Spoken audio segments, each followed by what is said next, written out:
Muito bem. Então, a relação, como nota introdutória, a faceta mais visível do direito econômico tem se situar na esfera das próprias ações estatais na regulação da economia.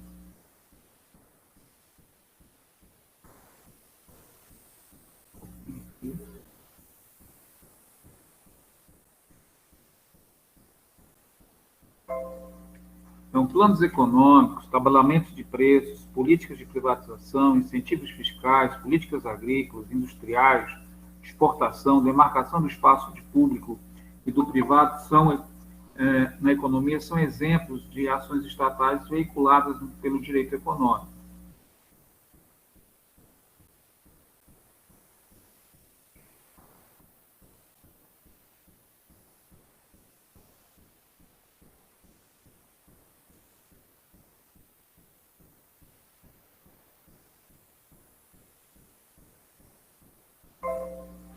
Então, mas de que maneiras essas políticas econômicas têm sido avaliadas pelos tribunais brasileiros? Que tipo de contestação judicial tem surgido em nossas cortes a respeito das políticas públicas econômicas? Para além dessa questão meramente negativa, o que se pode exigir judicialmente do Estado, seja na implementação de políticas públicas previstas na Constituição, seja na materialização de metas a serem alcançadas pelo Estado num contexto constitucional pleno de promessas pragmáticas. E, finalmente, como o direito econômico lida com as novas pressões econômicas de uma economia internacionalizada. A Constituição deve ceder aos reclamos de uma flexibilidade aumentada em relação aos seus princípios. Como conciliar a necessidade de um direito dinâmico com as funções de um direito de preservar certos valores sociais?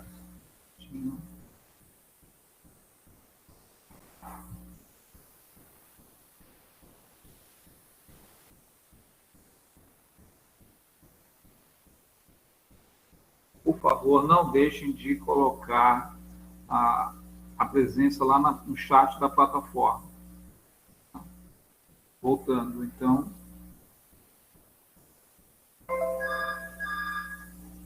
Os limites de políticas públicas econômicas. A grande questão judicial que envolve o direito econômico deveria ser a dos limites do poder estatal de regular a economia. A história do direito econômico nos tribunais brasileiros, contudo, é extremamente pobre. A maior incidência de feitos questionando políticas públicas econômicas começa a despontar a partir dos anos 80. Um minutinho, por favor.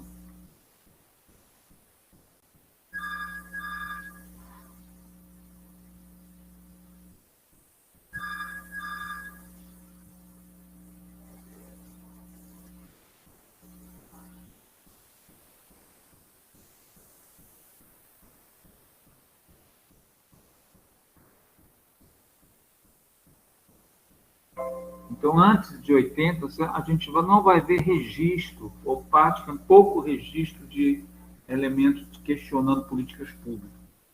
Então, durante os mais de 300 anos de regulação patrimonialista no Brasil, os tribunais não eram destinados a atender aos reclamos de interessados em contrariar as políticas públicas dos donos do poder. Os tribunais não se destinavam a isso, porque o direito não se prestava a controlar os governantes. A Casa de Suplicação, as relações, os tribunais locais e regionais ocupavam-se de zelar pela ordem pública, prendendo arruaceiros e gatunos, despejando inquilinos, executando títulos e contratos e repartindo heranças. Não passava longe qualquer função de controle de políticas públicas econômicas. Em alguns casos, porém, os próprios tribunais tinham o dever de regular preços como representantes do rei entre os séculos XVII e XVIII. O que estava absolutamente fora de cogitação era alguém recorrer ao judiciário para contestar um ato governamental na economia.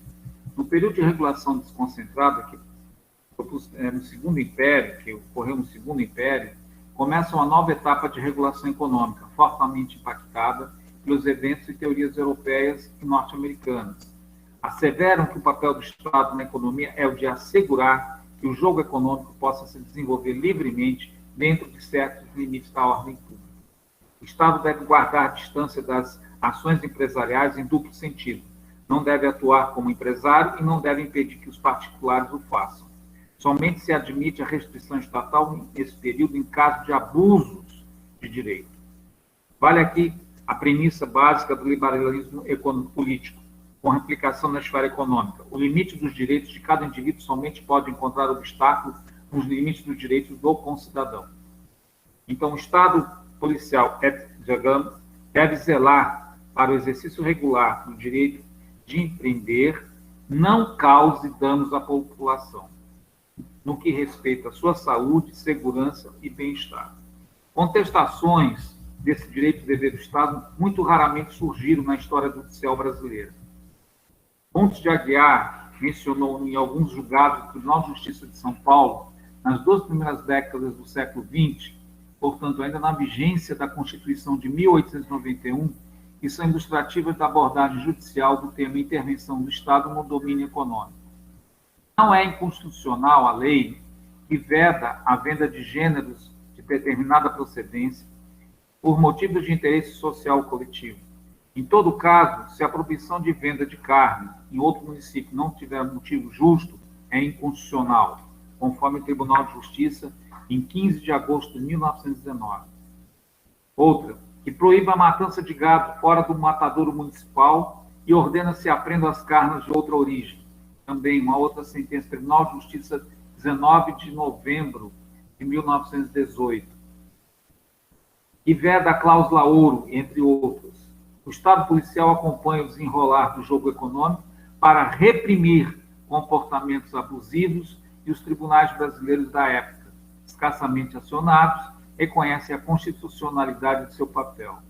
Já o autor J. Papaterra Blimonque, contudo, registra ou fosse amor à mão invisível de Smith, ou predileção pelas harmonias econômicas de Batiat, ou crendice determinística, às vezes interesseira, com as superstições de fato,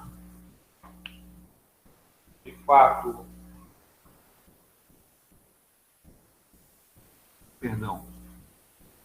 o Brasil, o mito não permitiu a legislação ordinária ocupar-se de certas questões econômicas, enquanto vigorou o primitivo texto da Constituição de 1891. Professor? Sim, diga. Eu cheguei na aula agora, eu gostaria de saber do que você está tratando. Nós estamos tratando o direito econômico e os tribunais, fazendo uma associação das sentenças, da relação entre as motivações desses questionamentos. Eles vão da ordem econômica da Constituição e nós vamos vendo aqui nesse texto a correlação do judiciário brasileiro quando se tratava de políticas econômicas, né, com relação ao governo. Ok? Ok, obrigado. Tá? Nesse sentido, só para fazer aqui um breve retrospecto, então, até meados de 1980, são poucos os registros, ou quase escassos, os registros dessa ordem, né, de ações contra o governo. A partir de 1980, nós vamos ver aqui alguns casos, exemplos concretos, que se dão até no STF, de questões relativas à economia. E mais tarde, com a Carta Magna de 88, a nossa Constituição vigente, ela se torna mais pragmática, mais constante.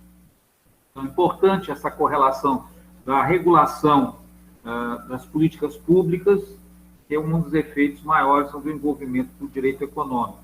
Tá?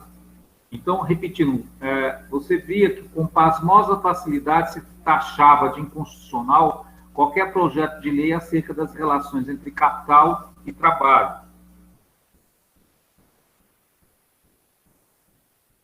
Na Constituinte de São Paulo, em 1891, quando o senhor Arthur Breves propunga modesta emenda perfeitamente idêntica em termos que viria a ser, em 1926, no artigo 28, no artigo 34 também, da Constituição Federal, então revista, João Monteiro parecia que havia socialismo no bojo. É antidemocrático, cheira a socialismo. Esse vulcão que apenas lhe toca começa a vomitar lavas incandescentes. O que quer a lei reguladora do trabalho? Quer, em primeiro lugar, que o capital, que é uma instituição social, desapareça? Então, tudo que se questionava levava lado do socialismo do comunismo. Então, contudo, note-se que não se trata aqui de uma discussão judicial, mas limitada ao âmbito legislativo. Os 60 anos do período de regulação concentrada, mais de 36 corresponde aos períodos de regime autoritário, motivo adicional para não se recorrer ao judiciário, especialmente para questionar ações dos governantes. Então, aqui você fala, no período anterior a 80, se retroage 60 anos, lá de 1920 a 1980, ele foi um período autoritário. Então, o judiciário não se movimentou nesse período. Já um registro aqui na Constituição de 37. A palavra final sobre a interpretação da lei e da Constituição deixou de pertencer ao judiciário. Francisco Campos sustentava que a interpretação não dispõe de processos objetivos infalíveis e, por isto mesmo, está sujeita a uma influência do coeficiente pessoal do juiz. Então, não há, portanto, nenhuma razão para aceitar como decisiva ou definitiva, no plano em que se acham os jogos maiores interesses da nação, uma interpretação que não dá nenhuma garantia objetiva de seu acerto. Aos juízes não será, em consequência, permitido o pretexto da interpretação constitucional decretar como única e legítima sua filosofia social ou sua concepção no mundo, desde que essa filosofia ou concepção obstrua os desígnios econômicos, políticos e sociais do governo em benefício da ação. No período militar, muito menos teve liberdade judiciária para se manifestar nas suas opiniões. É na transição para o regime democrático, no momento em que o eterno flagelo brasileiro da inflação atinge níveis insuportáveis, que medidas estatais radicalmente interventivas são adotadas e mais intencionalmente questionadas em juízo. E, portanto, um fenômeno muito recente da história brasileira, a discussão judicial da ordem econômica constitucional. É aquilo que eu vinha falando. Então, o grande desafio que se apresenta é o da paulatinamente sistematizar as decisões judiciais que importam ao direito econômico e criar parâmetros de referência. O que dizer de teses que sustentam ao longo do tempo a ideia de que o Estado não pode intervir no domínio econômico, por ferir o princípio constitucional da livre iniciativa? O mínimo que se pode dizer é que essas teses lastreadas no falso conceito sobre o funcionamento do capitalismo. A livre iniciativa não é um princípio absoluto e deve ser interpretado em combinação com os demais princípios e regras constitucionais. O máximo que se pode dizer a respeito dessas teses é que nunca encontraram guarida nos tribunais brasileiros. Não se tem conhecimento de decisão de tribunais superiores nos países que tenha sustentado intervenção estatal sobre a economia que é proibida. Nem mesmo no período em que havia a crença de que a ingerência estatal era a negação do capitalismo. Não teria cabimento porque toda organização do mercado capitalista depende do Estado e do direito. Os registros jurisprudenciais escassos sobre o tema apontam apenas os limites do poder de interferência estatal. E é sobre esses registros que se procura reconstituir os limites do papel do Estado na economia na perspectiva do judiciário. A resposta à pergunta ao Estado brasileiro, à luz da Constituição Federal vigente, que pode organizar os mercados, criando condições de desenvolvimento das atividades econômicas, oferecendo a infraestrutura jurídica para o cumprimento de contratos livremente pactuados e a estruturação de empresas. É claramente afirmativa para os tribunais brasileiros. Então, no período mais crítico da transição de mentalidades, como o que ocorreu com o aumento da interferência estatal na economia, a partir de 1930, a doutrina e os tribunais encontraram fundamento no poder de polícia para permitir a ação estatal na economia. A ideia era de que abusos econômicos mereceriam repressão estatal. O autor Alberto Venâncio Filho cita que as opiniões de Oswaldo Aranha de Mello, Manuel Oliveira Branco Sobrinho, que afirmavam que tabelar preço é parte do exercício legítimo do poder de polícia, coibiram-se esses abusos. Já Carlos Medeiros Silva sustentava que havia diferença entre o objetivo da intervenção do domínio econômico, que visa disciplinar relações econômicas entre particulares, e do poder de polícia, que tutela interesses relacionados à segurança, tranquilidade e salubridade. Essas controvérsias teóricas apenas se justificam com a dissimilização de contingências históricas novas. Hoje em dia, não restam dúvidas sobre a possibilidade de intervenção do Estado no domínio econômico na disciplina de relações econômicas entre particulares, assim como nas relações entre particulares e o Estado. E essa intervenção pode ser realizada por meio de várias técnicas, dentre as quais a repressão a abusos, que seria a polícia econômica, que se inclui. Então, aqui destaquei em negrito. Por sinal, a política de repressão de abusos é a política mais branda possível em termos de regulação econômica. É a típica de modelos liberais de condução econômica. A pergunta: o Estado brasileiro pode manipular as condições de mercado para influenciar, reprimir, estimular, dirigir comportamentos econômicos? O Judiciário tem respondido sim, em termos. Pode, desde que o faça dentro de certos limites fixados na própria Constituição, respeitando o direito adquirido, o ato jurídico perfeito, o direito à propriedade e a coisa julgada. Porém, nem sempre os tribunais superiores têm protegido esses valores de forma satisfatória. O melhor exemplo dessa postura é um julgamento da ADI, é uma ação de constitucionalidade, né? Número 534, de 26 de agosto de 92, e de sua medida cautelar de 27 de junho de 91, analisada por diversas ocasiões, os ministros do STF esquivaram-se de julgar o mérito do bloqueio de cruzados, refugiando em questiúnculas formais. Nesse sentido, é importante notar que nem todos os ministros do Supremo Tribunal partilharam essa atitude. Então, eu vou trazer aqui, no texto, alguns exemplos para mostrar essa interferência e a reação que foi dada a nível de judiciário. Então, nós vamos citar alguns ministros que não estão mais conosco, mas que são grandes autores, muito venerados, né, na área do direito econômico. Manifestando pela valorização dos princípios protegidos no artigo 5º, inciso 36 da Constituição Federal, no julgamento da medida cautelar em questão, o ministro Paulo Brossard fez registrar sua opinião. Passados 15 meses de insigne traumatismo, os seus resultados são evidentes. A assoalhada inflação zero inebriou tantos espíritos, não passou de uma basófia cruel.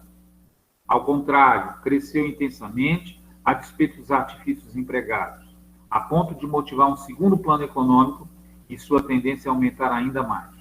O país experimentou a maior queda de seu produto interno bruto desde 1947, ano em que começou a ser calculado. Agoniza a atividade econômica, asfixiada por taxas de juros insuportáveis, vendo crescer os débitos, inclusive fiscais e previdenciários. A recessão é fenômeno confesso, o desemprego e a violência expandem-se. Então, isso aqui foi uma sentença do ministro do Supremo Tribunal, STF, Federal. Combatendo a tese do decurso de prazo de 15 meses inviabilizava a pretensão cautelar, Brossard afirmou que a pior das alegações é que, para negar a cautelar, a fiança será ela desnecessária por incorrer em periculum in mora. Tanto o sequestro ora impugnado tem mais de um ano, e agora teria que ser descoberta a sua ilegalidade e sua lesividade. Essa afirmação chega ao sarcasmo, depois de que o Supremo Tribunal Federal, nas ações diretas 223, 272 e 273, recusou-se suspender a eficácia da norma que, por 30 meses, suspendeu o uso judicial de qualquer medida contra o chamado plano econômico, inclusive o emprego de mandado de segurança, que é um direito individual, assegurado pela Constituição, destinado à defesa do direito líquido e certo, ameaçado ou violado. Só um mentecapto louco viria a discutir a inconstitucionalidade do grande assalto cometido em março de novembro. Aqui nós estamos falando do plano real, no plano usado na época de Collor, que fez a retenção, né? Também o ministro Celso de Mello decidiu em recurso extraordinário que a possibilidade de intervenção do Estado no domínio econômico não exonera o poder público do dever jurídico de respeitar os postulados que emergem do ordenamento constitucional brasileiro. Motivos de ordem pública ou razões de Estado, que muitas vezes configuram fundamentos políticos destinados a justificar pragmaticamente ex parte principis a inaceitável adoção de medidas que frustrem a plena eficácia da ordem constitucional, comprometendo-se em sua integridade e desrespeitando-a em sua autoridade. não podem ser invocados para inviabilizar o descumprimento da própria Constituição. Em plena produção normativa, impõe ao poder público limites inultrapassáveis, que não podem ser ultrapassados, como aquele que impede a edição de atos legislativos vulnerabilizadores da intangibilidade do ato jurídico perfeito, do direito adquirido e da coisa julgada. Então, ele vai tratando de alguns assuntos. Eu vou só dar o destaque aqui. Por exemplo, o serviço postal. Ele vai colocar a referência, que é um monopólio, que queriam quebrar esse monopólio, então tem uma discussão sobre o monopólio. E interessantemente, é uma matéria que veio à tona agora, e está se discutindo a privatização dos Correios, né? Então, isso aqui era uma situação, uma contingência de comunicações e transportes que vivenciamos naquela época. Isso aqui foi em meados de 78, 80, tá? Hoje a realidade é outra. Eu vou passar isso aqui, só fazer aqui uma menção aqui no último parágrafo. O ministro Marco Aurélio interpretou o inciso 10 do artigo 21 da Constituição, ao referir-se à expressão manter o serviço postal, teria evoluído em sua significação, não constituindo mais um monopólio, mas um conjunto de serviços que a União deve garantir e, eventualmente, prestar de forma direta, se inexistente interesse econômico, para o desenvolvimento das atividades certas locais do território brasileiro. Então, essa era o entendimento do ministro à época. Hoje volta à discussão. Mais recentemente também nós tivemos um embargo do Congresso Nacional para a privatização de áreas da Petrobras, né, algumas subsidiárias, né, empresas da Petrobras, e o STF foi o contrário, autorizou essa privatização. Então, aqui falávamos agora de um outro exemplo, que é essa questão dos Correios, questionando ele como monopólio, a defesa, o entendimento à época, por se tratar de serviço público, eu vou passar, foi dado o tratamento jurídico como serviço público, e aí se justificou que ele não estava sujeito ao regime das empresas privadas. Então, eles recepcionaram o decreto e o agravo regimental de recurso.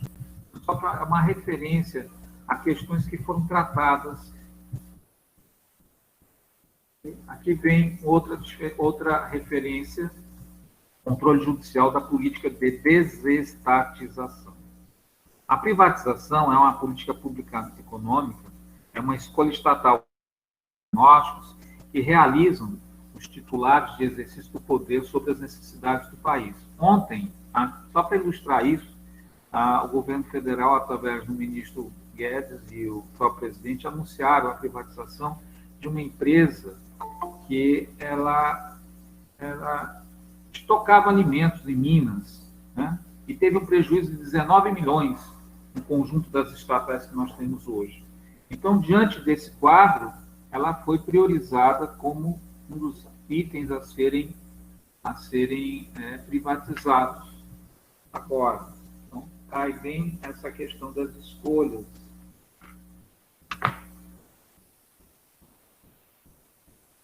Voltando aqui. Então, o questionamento da legalidade em sentido amplo, abrangendo a constitucionalidade da decisão de desestatizar atividades econômicas e serviços públicos, pode ser empreendida por duas formas, pelo menos. Em primeiro lugar, o processo de transferência para a iniciativa privada pode ser questionado do ponto de vista formal. A conformidade às regras licitatórias, dos atos que antecedem a transferência do controle das empresas públicas e a delegação dos serviços públicos é a fonte primária do recurso ao judiciário. Por sua abrangência limitada, a matéria se restringe aos domínios do direito administrativo e às regras de licitação em geral. Como exemplo, foi submetido ao Tribunal de Contas da União um conjunto de aeroportos, um conjunto de trechos rodoviários que vão sofrer privatização. Então, todo o procedimento de licitação, porque a licitação não foi uma forma de leilão, né? Você tem a forma da venda dessas desses organismos, vou chamar assim, dessas empresas, então passa pelo critério de julgamento do Tribunal de Contas da União, previamente, preliminarmente. Então está saindo aí um pacote bem expressivo de privatização desses segmentos. Então, isso aqui já observa essa primeira fase que vai, se ela é observada, logicamente, ele diminui a perspectiva de possível questionamento jurídico. A segunda forma de questionamento judicial das privatizações diz respeito ao aspecto substancial da decisão estatal. Esta é a modalidade que nos interessa mais de perto em direito econômico. Indaga-se aqui no mérito da escolha da estatal de privatizar. O tema é polêmico, não faltando defensores da teoria de que a decisão política cabe ao governo, ao Poder Executivo, não sendo dado ao Judiciário pretender ocupar o seu lugar. Ressaltando o liame estreito entre as concepções e a clássica doutrina liberal, Fábio Conder, comparado, afirma que o controle do mérito dos atos do poder público é inexistente no constitucionalismo clássico. O Judiciário, por exemplo, só verifica a legalidade de atos administrativos ou a constitucionalidade das leis. Em artigo próprio do tema, Comparato aponta para a deficiência do argumento limitador do controle judicial do mérito em atos administrativos. Afastemos, antes de mais nada, a clássica objeção de que o judiciário não tem competência, pelo princípio da divisão de poderes para julgar questões políticas. Por trás da questão aparentemente substância, um tema de maior relevância entre a teoria e a prática, escrito por Oscar Vieira, a ruptura de antigas instituições e privilégios das corporações e estados medievais. As novas constituições, decorrentes da Revolução Americana e Francesa, passam a ter uma pretensão normativa. Buscam se transformar a sociedade e o Estado e não simplesmente espelhar as suas instituições, como o constitucionalismo antigo. O direito se afasta da realidade buscando condicioná-la. A questão da eficácia das constituições liberais é, no entanto, menos complexa do que das constituições dirigentes ou pragmáticas, visto que impõem menos obrigações ao Estado. Essas mudanças estruturais, o Poder Judiciário acabou sendo colocado diante de uma situação dilemática. Os tribunais passam de uma posição meramente negativa ou de bloqueio para uma situação que lhes são atribuídas competências positivas. A atribuição dos poderes positivos ao Poder Judiciário para suprir essas omissões provoca dificuldades tanto técnicas como de justificação do seu poder, frente a uma teoria democrática. Isso porque não estão juízes treinados para a função de decisão makers, função de mercado, nem legitimados democraticamente para isso, não existe legislação. De um lado, tem-se a necessidade do recurso ao judiciário para fazer valer promessas constitucionais frustradas pela ação ou omissão de outros poderes constituídos. Ou seja, lá na Constituição foi colocada a diretriz, mas ela não foi levada à prática. Ou está sendo feita de forma omissa, ou de forma... não está sendo cumprida a promessa. Então, de outro lado, há os limites mínimos indispensáveis à independência e autonomia dos poderes. Então, como resolver essa questão? Em primeiro lugar, toda decisão judicial tem componente político. Porém, a questão nem se restringe ao problema de caráter político da decisão judicial. É que a base de uma decisão política de governo deve ser sempre a sua pertinência à Constituição. Uma política pública pode ser questionada judicialmente se for contrária a preceitos constitucionais. Isso não é, por óbvio, uma questão meramente política, mas de caráter jurídico. No entanto, ainda que contornada a controvérsia sobre os poderes, sobre os limites do Poder Judiciário, no controle de políticas públicas, as dificuldades ainda persistem. O debate a respeito do controle judicial de constitucionalidade das políticas públicas encontra sua maior dificuldade na problemática dos meios e dos fins. Toda ação estatal está orientada por balizas constitucionais, limites constitucionais, das quais o Estado e seus integrantes não podem se desviar. Essas balizas, essas métricas, são os fins do Estado, consagrados em grandes linhas da atual Constituição e, para sua maior agudeza, nos artigos 1º, 3º e 170. Com esses fins, podem ser buscados pelos governantes quaisquer meios que não sejam contrários à Constituição. A maior dificuldade que se encontra para questionar a legalidade dos meios escolhidos do Poder Executivo para buscar alcançar esses objetivos constitucionalmente fixados é a de que não é verossímil a prova de que certos fins somente podem ser alcançados por alguns meios específicos. Vale dizer, não é provável que se possa demonstrar em juízo que determinadas escolhas políticas públicas, meios, são imprestáveis, ou então mais prestáveis do que outras para se alcançar determinados resultados, os fins. Em outras palavras, os fins do Estado não são livres, porque são predeterminados pela Constituição, mas os meios podem ser escolhidos pelos governantes, dentro das certas balizas que demarcam o território do sistema capitalista. Por esse motivo é que, menos que se pudesse provar categoricamente que determinados objetivos apenas alguns meios são capazes de alcançá-los. Há grande dificuldade de invadir-se com um grande impacto jurídico a esfera das escolhas econômicas dos governantes. As dificuldades não devem, contudo, desestimular o intérprete, como cidadão, a buscar analisar textos legais de modo sistêmico, buscando fundar padrões de conduta toleráveis ou não pelo direito. Não são, porém, pequenas as dificuldades com que se defronta o intérprete nessa tarefa, notadamente a ausência de tradição jurisprudencial na criação e no desenvolvimento desses estándares jurídicos, painéis jurídicos. Mais dificuldade ainda será encontrada na forma da legislação que cuida do tema.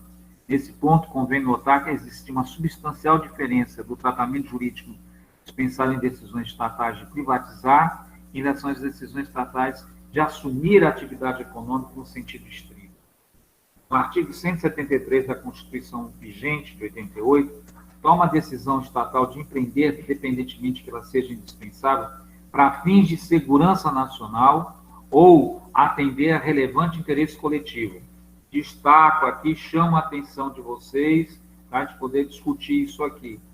Existe um balizamento, né, jurídico e uma decisão estatal de empreender, independente que seja indispensável a fins de segurança nacional ou para atender relevante interesse coletivo.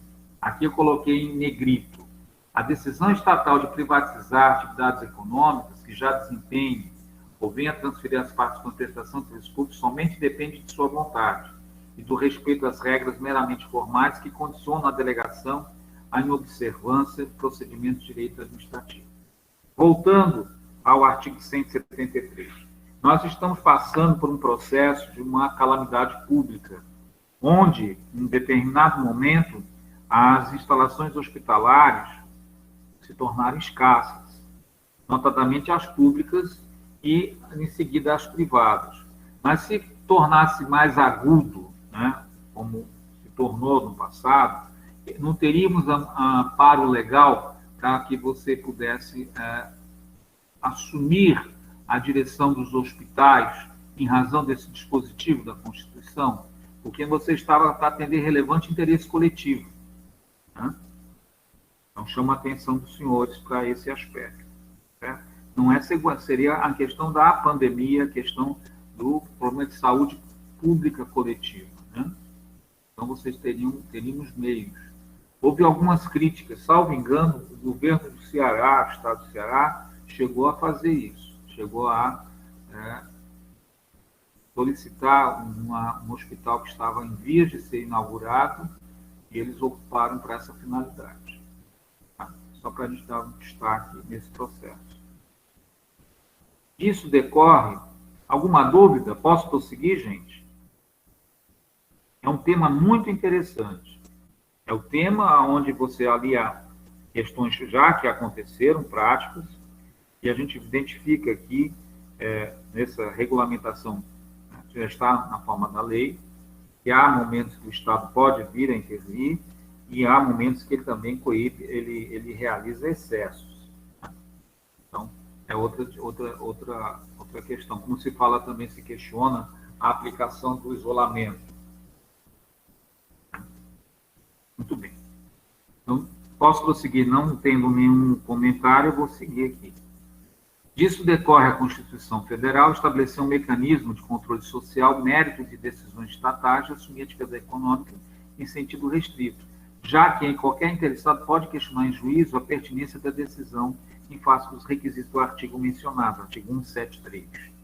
Já para a concessão de serviços públicos, a privatização em geral não há, em princípio, condicionantes objetivas quanto ao mérito.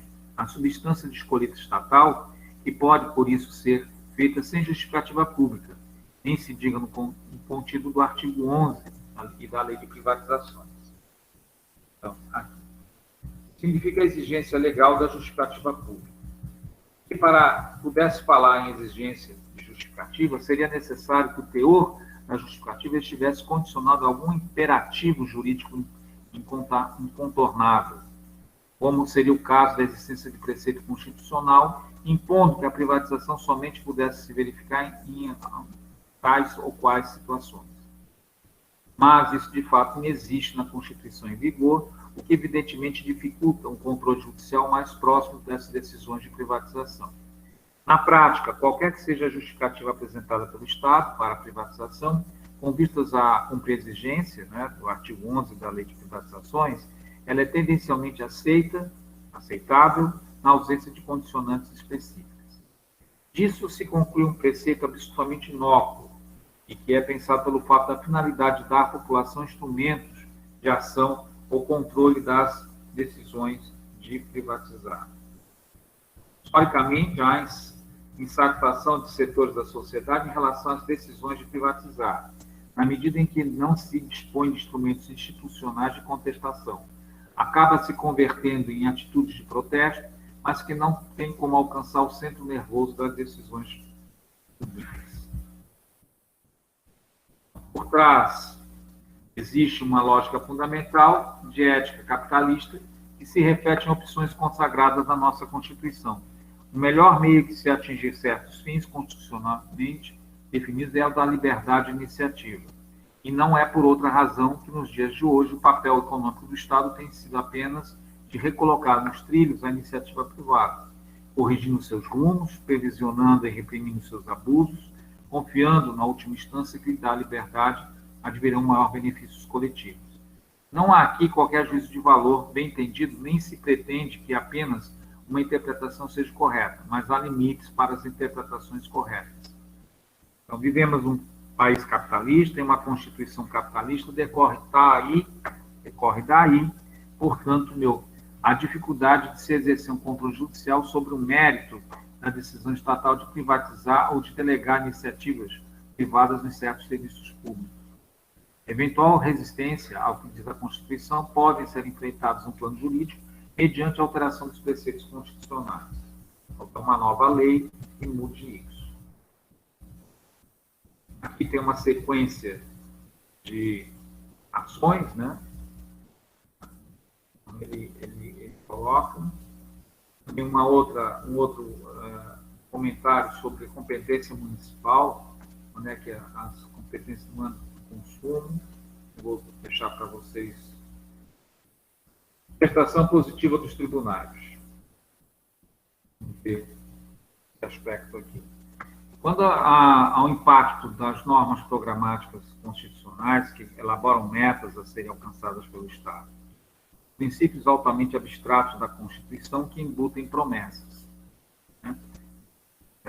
Qual o papel do Judiciário em relação a eventuais demandas para fazerem valer a prática dos acenos sedutores do Constituinte?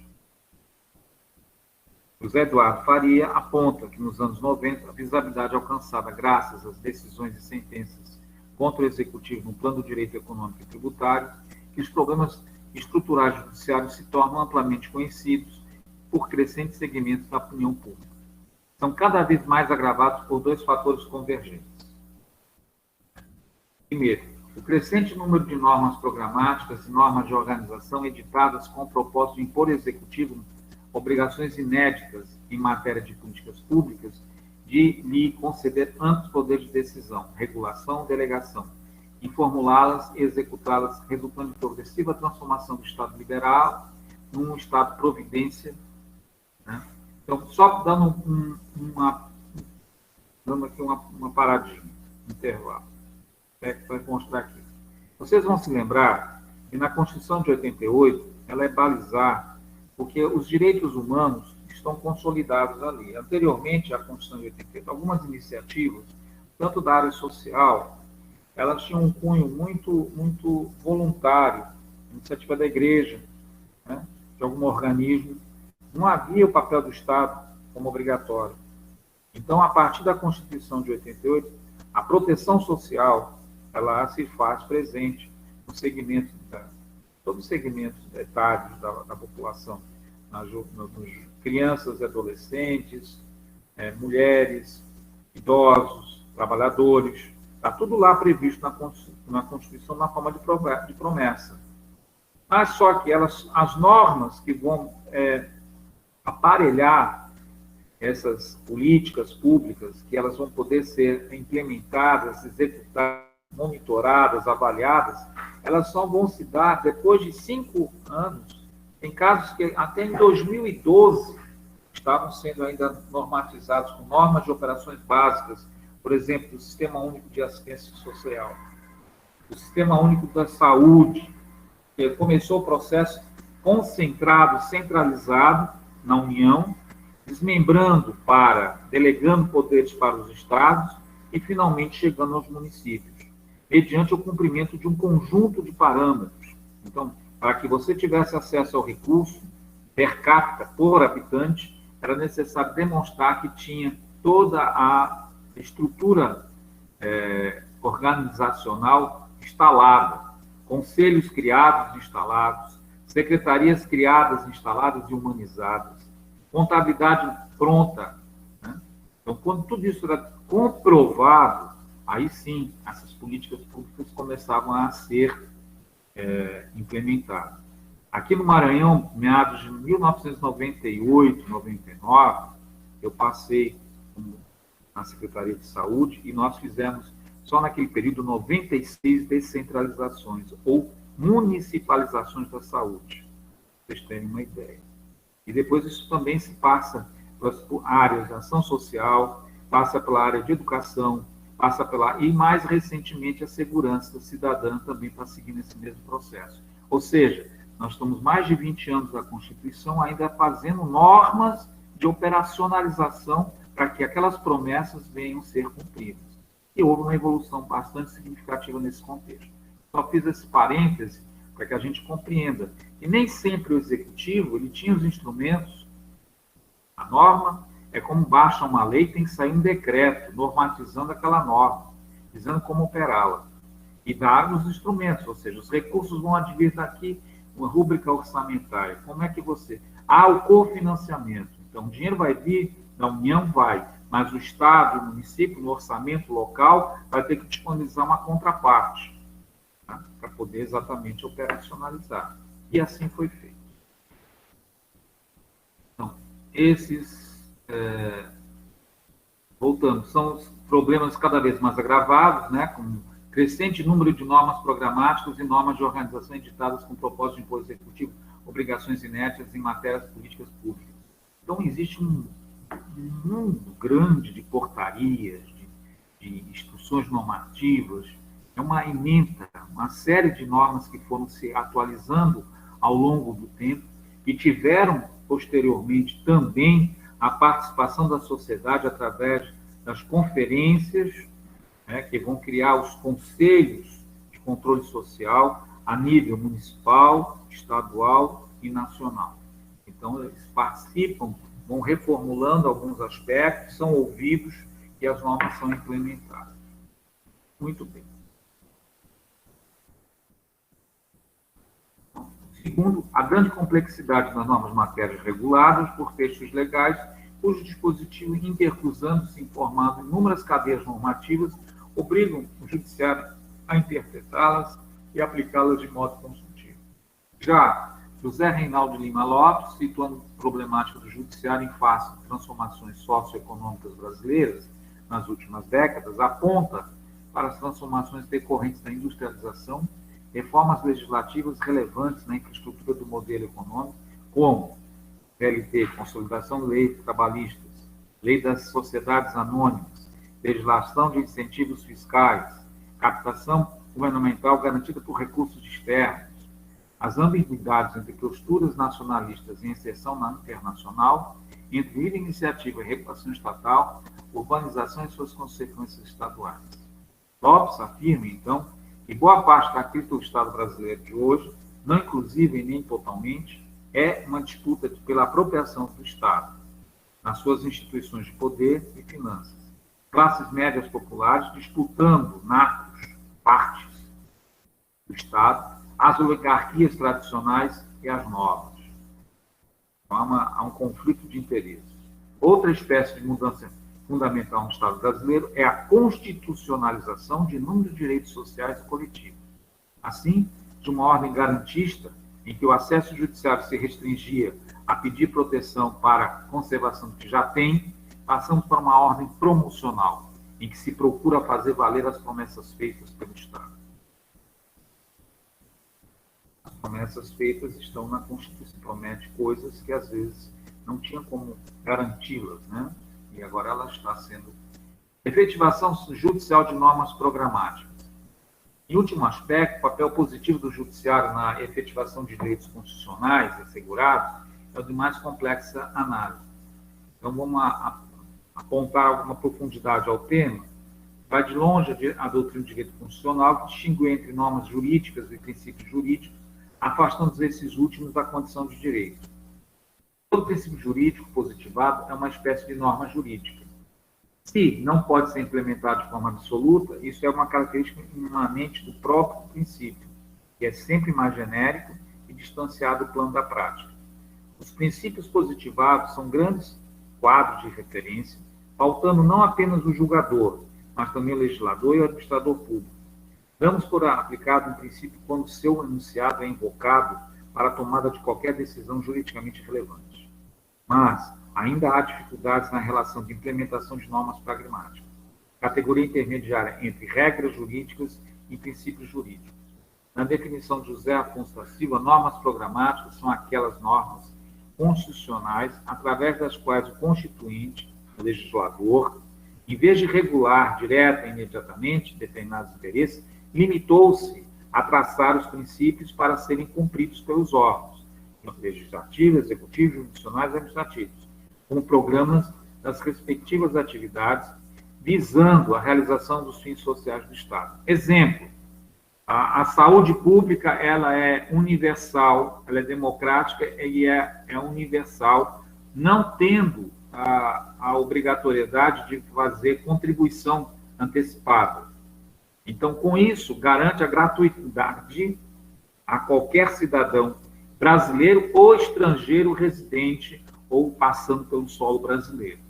Então, quando se fez isso, não saberia como implementar, de que maneira fazer. Nós estamos fazendo, desenvolvemos muita dificuldade no sistema único, modelo inglês, foi buscado esse modelo, mas ainda muitas dificuldades são enfrentadas. Mas só que dando esse destaque para a gente.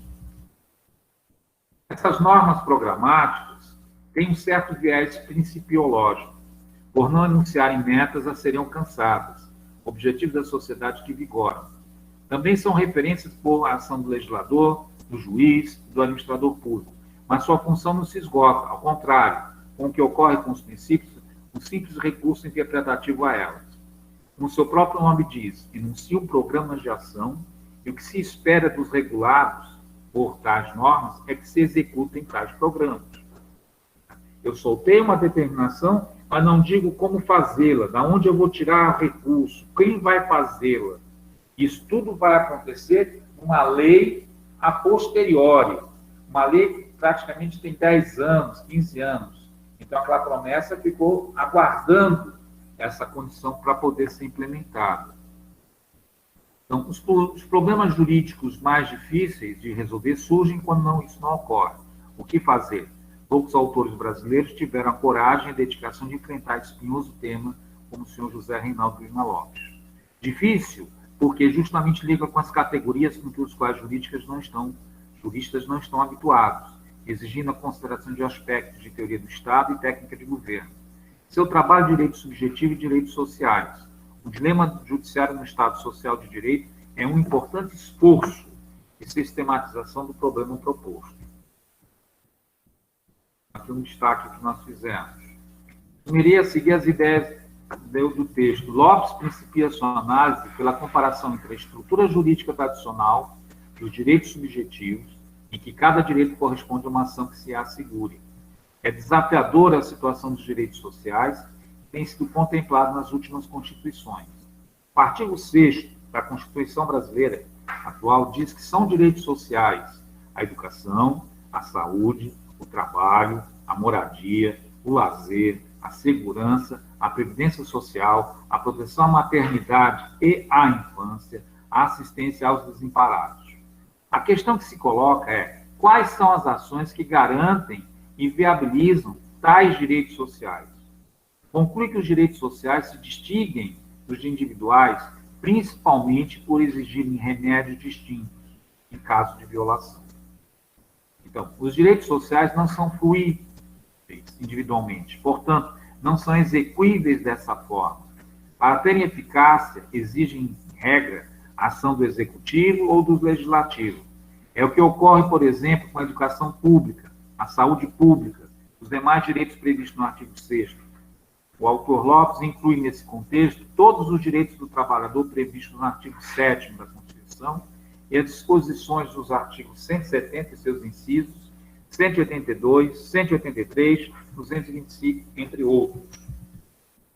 Para exigir concretamente tais direitos em juízo, há o mandato de injunção. Né? Eu separei, eu vou explicar no outro capítulo, nós vamos ter o mandato de injunção e o mandato de otimização. Tá? As duas questões, nas diretrizes do constitucionais, a gente vai explicar. Artigo 5º, para inciso 71. Mas este instrumento parece ser mais útil à imposição tradicional de limites negativos ao poder público do que a defesa ativa e promocional dos direitos sociais. Exemplifica que as dificuldades de se exigir por via de cumprimento satisfatório certos serviços essenciais, se não existirem escolas, hospitais e servidores. O que pode-se fazer? Então, quando estabeleceram as diretrizes do direito, não existia uma estrutura, não existia um retaguarda, né? Não existia, então, teria que criar todo um dispositivo que eu mencionei para vocês. A descentralização, a chamada municipalização de recursos, ela pressupõe um conjunto de ações que vão viabilizar o credenciamento de entidades no âmbito de hospitais, no âmbito de escolas, no âmbito de centros de referência de assistência social. Então, para cada uma unidade dessa, é uma dependência física, é uma dependência que exige mobiliário e, principalmente, recursos humanos qualificados, né? Equipamentos com laboratório, enfim, tudo isso foi montado ao longo das últimas 3 décadas. Lá no início não tinha essa previsibilidade. As várias formas de política pública, sociais, compensatórias, de fomento, reformas de base, estabilização monetária, têm em comum, necessitam de planejamento e orçamento. Se estes forem implementados, haverá espaço para apurar a responsabilidade dos agentes públicos ao longo de suas etapas. Se não forem, temos uma nova ordem de obstáculos. Em suas palavras, as garantias dos direitos sociais podem ser efetivadas hoje por alguns caminhos que variam em natureza. Quando eu falar em direito público subjetivo, o cidadão está habilitado, creio, a exigir do Estado, seja a prestação direta, seja a indenização. Quando se tratar de garantia real, dos caminhos serão por meio do Ministério Público, artigo 129 da Constituição, promover a responsabilidade das autoridades que não estejam dando andamento a políticas e ações já definidas em lei, orçamentárias e programas, e regulamentos ou atos administrativos, leis orçamentárias, incluídos o orçamento de previdência social, poderão ser impugnados por ação direta de incondicionalidade, artigo 102. Então, aqui já existe.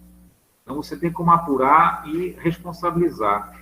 Agora, quando não existia, não tinha como fazer. Todas as vezes que contrariam dispositivos condicionais, como o artigo 201 em seus parágrafos, ou 212 em sua respectiva hierarquia, né, é uma lei complementar do artigo 163 da Constituição, plano plurianual, lei de diretrizes orçamentárias e orçamento anual, responsabilização do presidente da República, em especial no caso do artigo 85, inciso 6 e artigo 167, parágrafo 1º. Para reconhecer que o judiciário é a arena de uma luta que o transcende e que não se consegue ir até ele para pedir que formule uma política pública alternativa, aquela que julgue inconstitucional, o autor entende que o judiciário não deve assumir uma postura tradicional diante de iniquidades em matérias de políticas públicas. Não deve, segundo ele, manter-se como simples protetor da propriedade privada, sabendo que as reformas sociais que se necessitam do país dependem também de sua participação. A importância desse texto é dupla, ao meu ver. Em primeiro lugar, supera a linha dos teóricos do direito que frequentemente se recusam a ultrapassar. Além de apontar as dificuldades concretas que se defronta o judiciário, procede uma explicação de especificidade técnica desses problemas em face do direito brasileiro e enumera concretamente medidas jurídicas correspondentes a cada situação. Portanto, assume um papel colaborador efetivo, né, para apresentar soluções dos problemas detectados, não se limitando a desmantelar, por uma análise alheia, as exigências práticas, ponto de vista externo, objeto dos estudos. Em segundo lugar, demonstra uma ponderação no ativismo de suas colocações, recusando-se a aderir a uma solução simplista daqueles poucos afeitos a questões econômicas e à teoria do Estado. Pretende que o judiciário possa arbitrar salários mínimos ou adotar ele próprio políticas públicas que julgue mais adequadas. A função ao propõe o judiciário, segundo o entendimento de Lopes, é a de preservar a consciência dos seus limites, mas nunca deixar de compreender o que está em jogo do ponto de vista das disputas políticas travadas na sociedade. É um apelo que o judiciário se construa com algo mais do que o dogmatismo servil. Na prática, os tribunais brasileiros têm dado um tratamento baseado na distinção entre norma de aplicabilidade imediata, né, e imediata.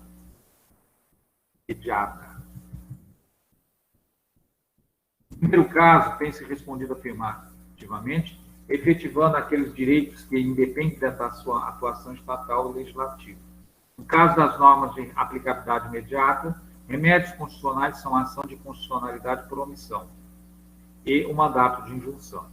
Porém, o seu uso vinha sendo limitado pela interpretação que se fazia o Supremo Tribunal Federal. E normas relativas ao mandato de injunção, entendendo na ausência de lei reguladora, o direito não pode ser exigido, como avalia Marcelo Figueiredo à época. Hoje, passado alguns anos da promulgação da Constituição de 88, resultado prático, a aplicação do Instituto do Mandato de Injunção, não foi nada animador como esperávamos.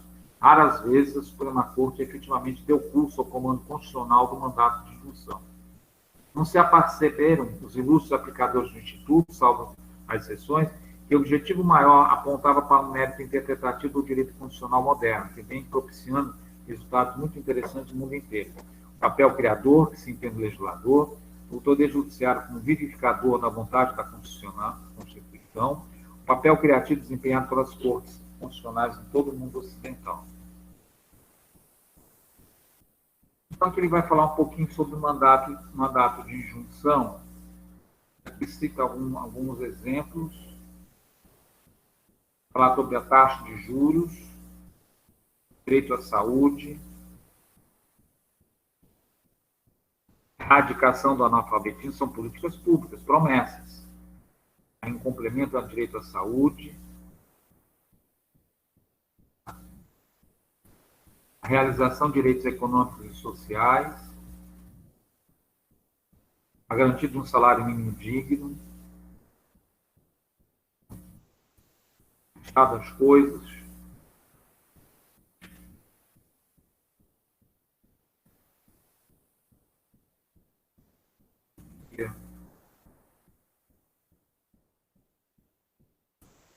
um texto bem rico. O direito à pressão de fatos econômicos,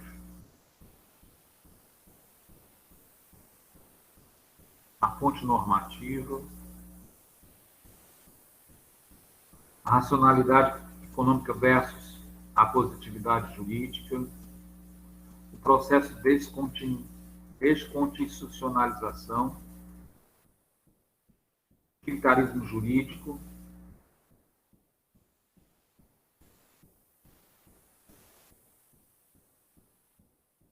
a bibliografia que foi aplicada. Então,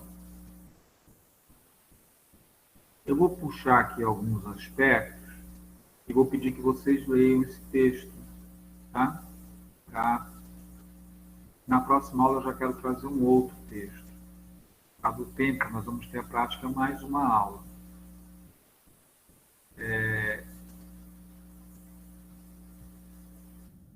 Vocês observam que são questões que são colocadas, são previstas na Constituição e que são mérito de demandas da sociedade. Hoje já existe norma, já existe condição. Vou dar um exemplo muito clássico, que é comum, infelizmente é recorrente, você ter alguns tratamentos especiais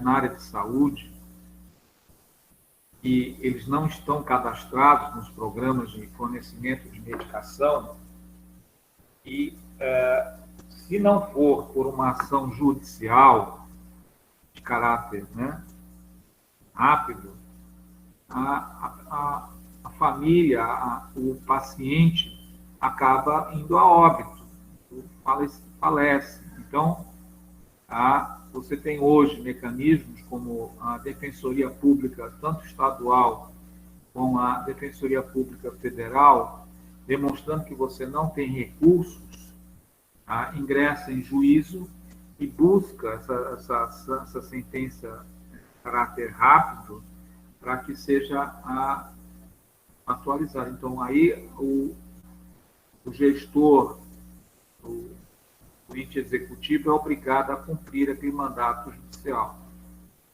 Estou dando como um exemplo. Vou só destacar aqui, por exemplo, na questão do salário mínimo. Já houve um período em que os juízes no Brasil tinham funções de regulação econômica. É o caso da relação. Os juízes tinham nos séculos 17 e 18, entre suas atribuições, fixar preço do açúcar e inspecionar a qualidade de mercadorias exportadas. Aqui já houve isso. Também vai ser marcado, por exemplo, outra questão aqui, sem teto, sem saúde, sem educação, sem segurança. Mas já foi marcado por essa situação. O conceito despreza o fato de que o sistema jurídico não tem estruturas, meios e organizações que permitam corrigir essas mazelas por sentenças judiciais. No ferir das decisões base nesse conceito, quem se executa? O guarda da esquina, o vereador do bairro ou a fonte jurídica da autoridade? A Constituição é ameaçada por esse dispositivo. E quer dizer que a autoridade daqueles que podem aplicar o conceito, quais seriam os limites, os mecanismos de controle desse poder? Então, são questões que a gente traz só para destacar a importância. O ativismo judicial é uma questão também hoje presente. Então, se vê a questão do papel, deve-se desempenhar o judiciário na implementação de políticas públicas. É um desses entroncamentos disciplinares de altíssima complexidade e fonte permanente de discórdia entre os juristas. Analisar o ativismo judicial no país obriga-nos a levar em conta dimensões políticas, econômicas e jurídicas do fenômeno. Do ponto de vista político, deve ter consciência das expectativas geradas pelo processo democratizante no país, com a introdução de um sem número de normas programáticas e princípios asseguradores de direitos nas Constituições de 88. Essa dimensão afeta, sobretudo, aqueles que sentem incumbidos de fazer valer as promessas constitucionais de transformação social e econômica do país, e de quem tem resultado um intenso conflito político entre os poderes constituídos. No âmbito econômico, resta saber se essas reformas prometidas pela Constituição poderão se tornar realidade.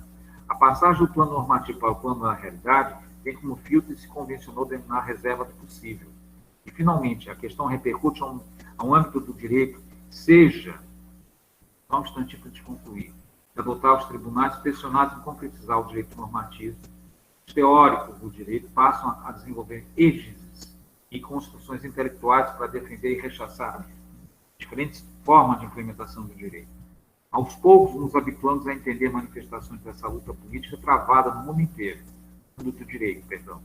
Visões concretistas, garantia do mínimo existencial, estado de coisas inconstitucional, sentença de perfil aditivo, situação de ilegalidade, judicialização da política, neoconstitucionalismo, interpretações psicológicas, são expressões correntes a que se armam os juristas na luta pela imposição de suas versões da norma em vigor. Não faltam, evidentemente, razões para pretender a efetividade das normas. No final da ditadura de 85, e a entrada em vigor da Constituição Cidadã em 88, todos os imbuímos de expectativa de transformação social pelo direito. Um dos sinais historicamente mais interessantes dessa perspectiva se consubstanciou em reuniões promovidas pela OAB em São Paulo, em meados dos trabalhos da Constituinte de 87.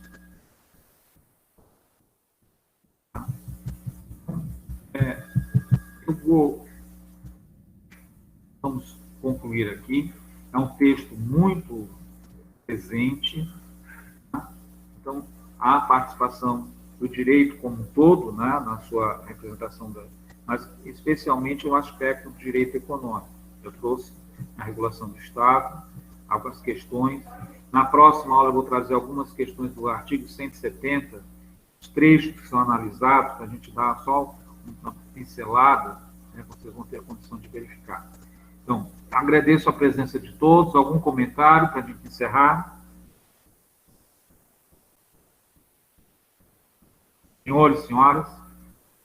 Obrigado, professor. Tudo certo. É um texto rico, vocês me perdoem, né? A gente tem que correr, né, para comentá-lo, vocês vão ver. É um texto atual, presente, é importante ler com atenção. Eu vou tirar uma questão, pelo menos, de cada texto desses, ok? Uma questão da prova vai ser retirada desses conteúdos. Então, peço que leiam. Na próxima aula, eu vou trazer um novo conteúdo que também vai cair na prova. São os princípios, as diretrizes da ordem econômica na Constituição. Tá? Com os 3 tipos de norma, como é que ela se apresenta, tá? E o detalhamento dos artigos da ordem econômica, principalmente o 170. Bem? Boa tarde, obrigado a participação de todos. Não deixe de registrar a presença no chat. Eu vou deixar uns 2 minutos ligado. Eu estou tirando a presença de lá. Ok? Chat da plataforma.